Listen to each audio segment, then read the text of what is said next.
I am a recovering needy girl.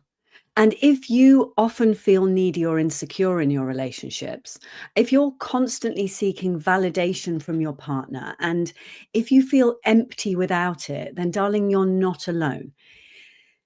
In this video, we're going to talk about the dating secrets, the dating wisdom for the needy girl in you. And maybe you've been told you're clingy or needy or attention seeking. Oh God, it's a horrible, horrible thing to hear.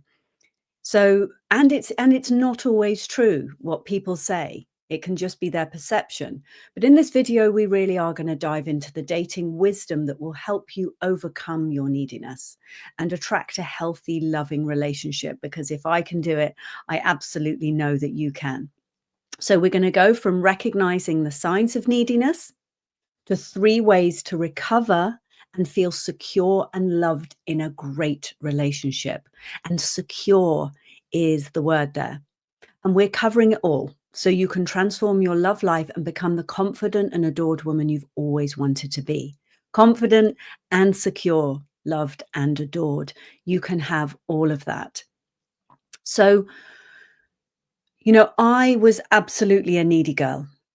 I felt this huge kind of craving for a close, intimate, loving connection. Yet I was absolutely terrified of it at the same time.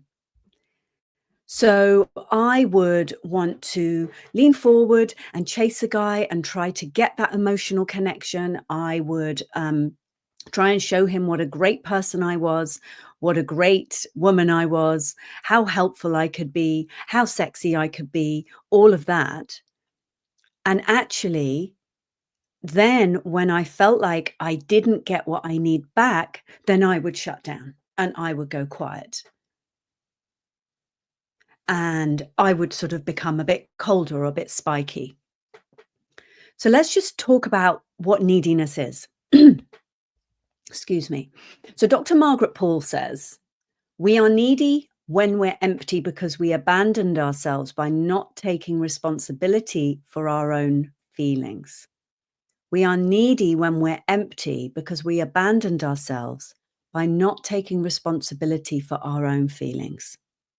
So the great message in this is that actually you have so much power over your this neediness, these feelings of neediness. So, as far as I'm concerned, neediness can be seen simply as symptoms of unmet needs. The need for safety, the need for security, for certainty that we're loved and protected. But what happens is we have all of these unmet needs. Now, these unmet needs could have come from childhood. They could have come from not getting our needs met when we were young.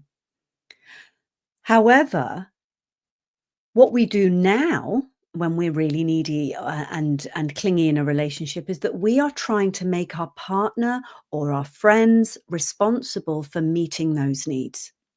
So, and the needy part of you, and let me know if you relate to this, the needy part of you can become like a rejection detective.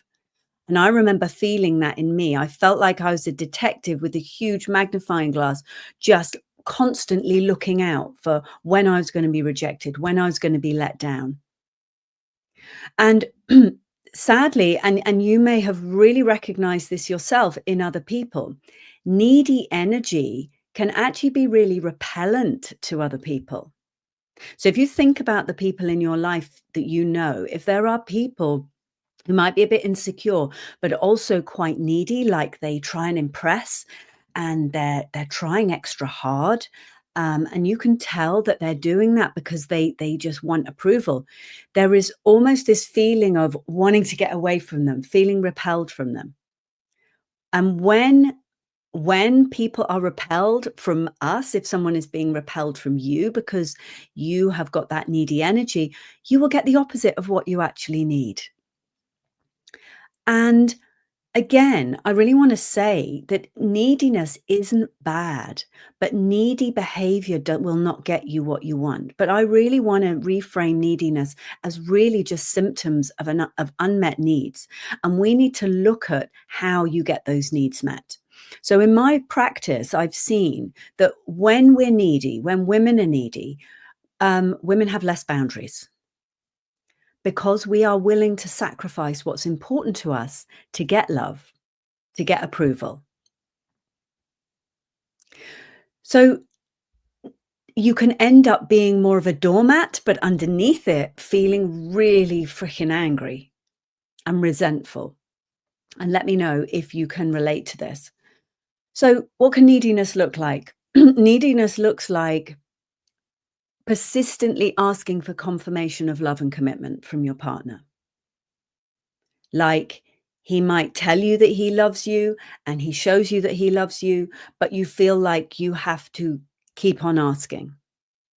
You're only soothed for a while by his reassurance.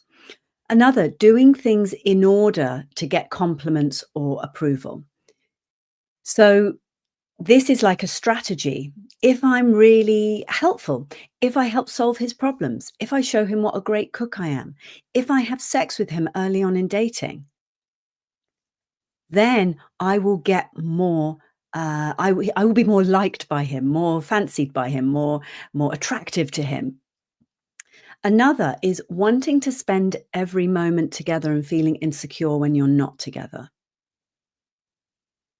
So you may see yourself, and there's more I'm going to tell you, but you may see yourself in a few of these or all of these. We're all at different points in that neediness scale.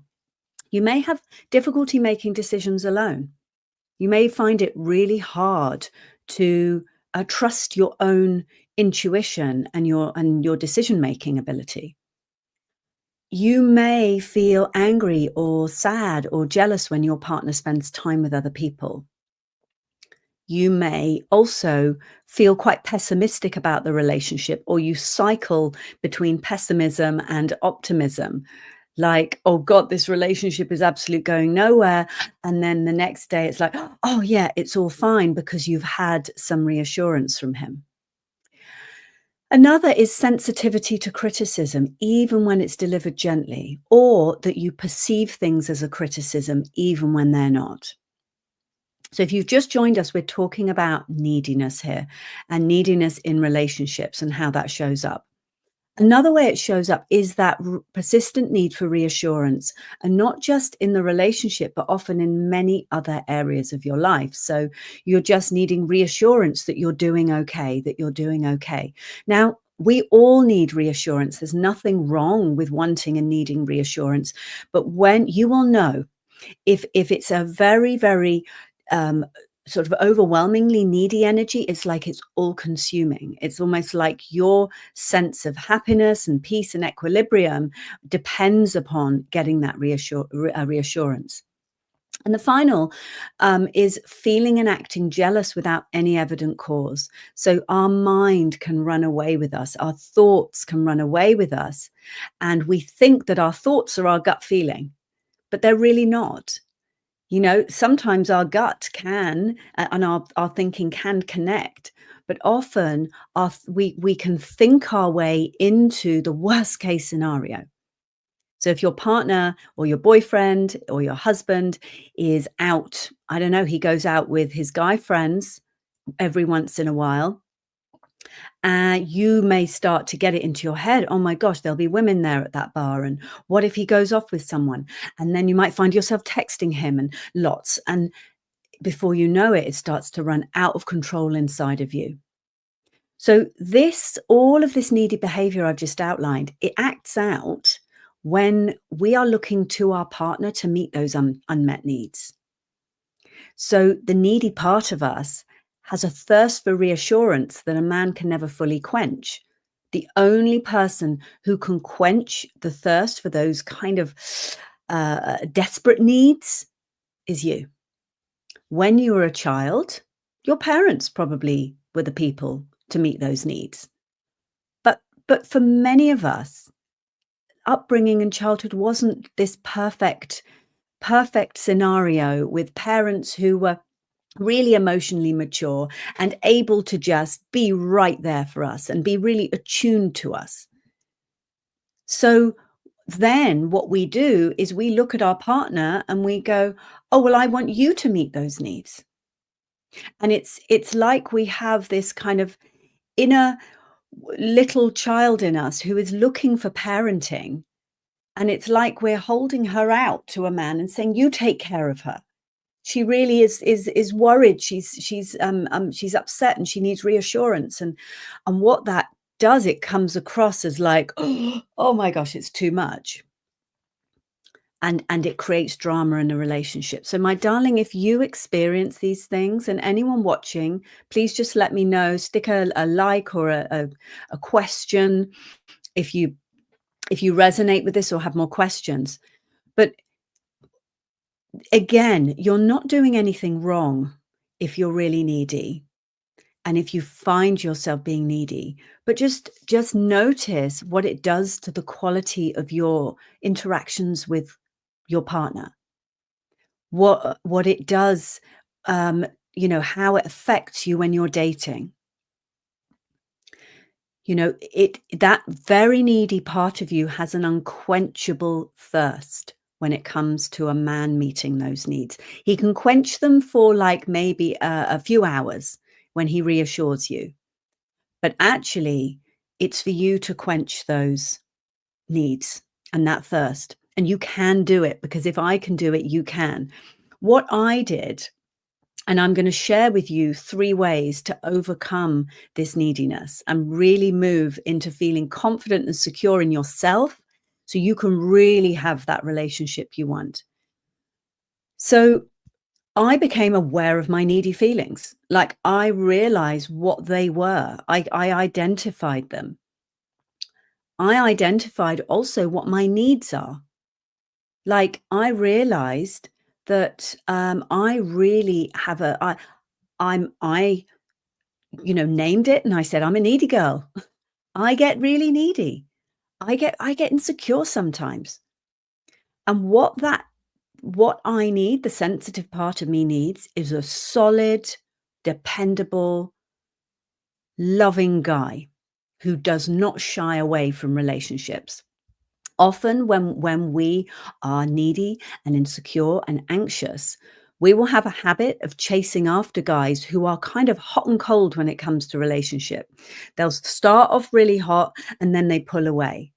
And then they come back and then they pull away. And it's like this really painful experience for you.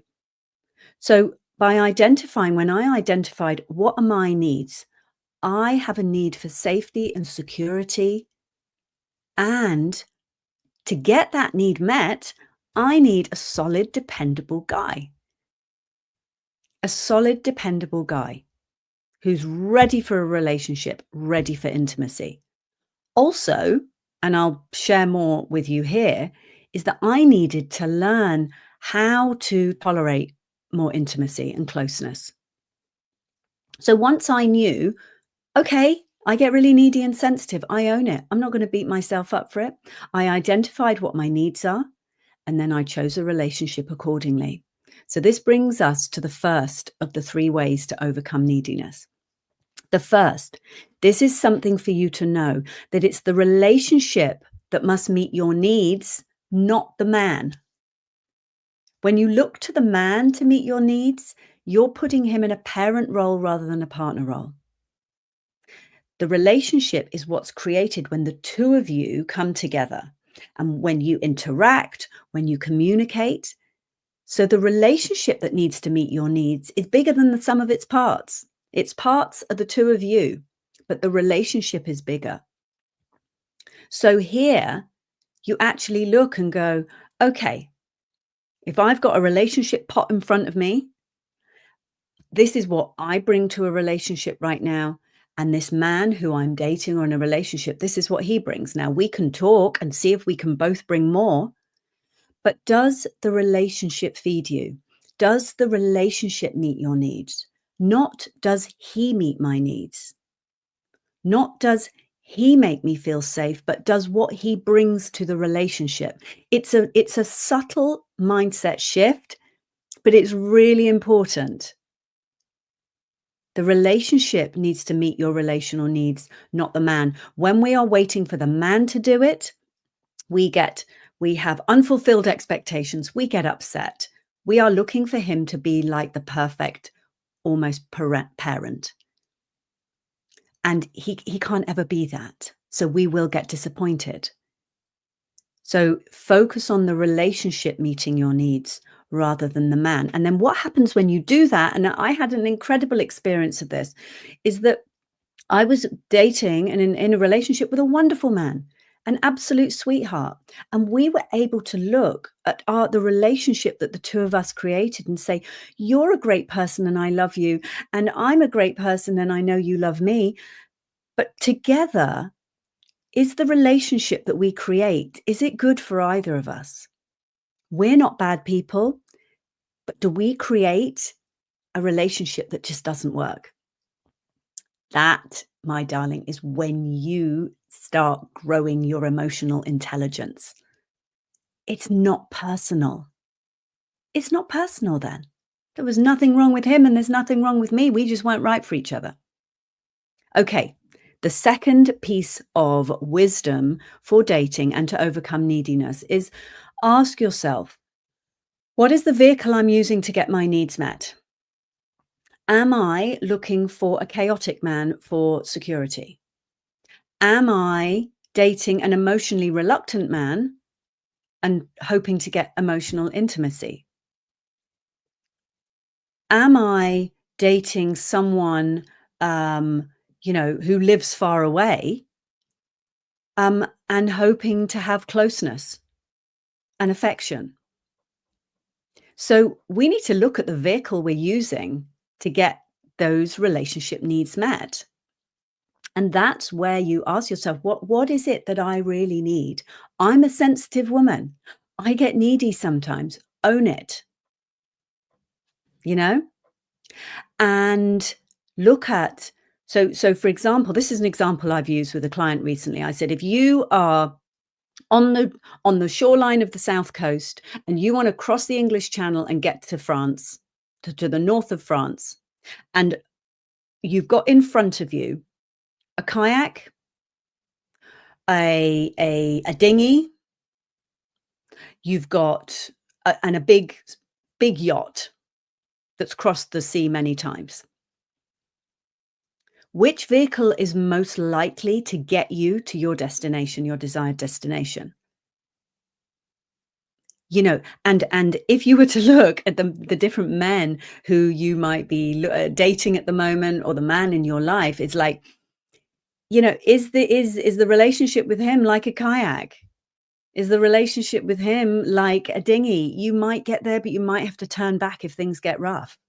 Or is it a big yacht who can handle the sea, who can handle it when things get rough, and it has got what it takes to do the distance and get you to that shoreline? That is looking at, what is the vehicle I'm using to get my needs met? And the third, my darling, is learn how to self-soothe. When you have needy tendencies, when you are extra sensitive, when you get anxious, you need to learn how to self-soothe. And how you do this is, whatever you're craving from him, give it to yourself first. It doesn't mean that you don't expect your partner to bring affection to the relationship and care and love and, all of those wonderful things. But when we have a really strong craving, it's usually because of those unmet needs I spoke about earlier. So first off, give it to yourself.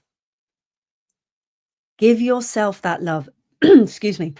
Something I did is I realized, I was like, Naomi, why is it you always meet men who are not verbally affectionate?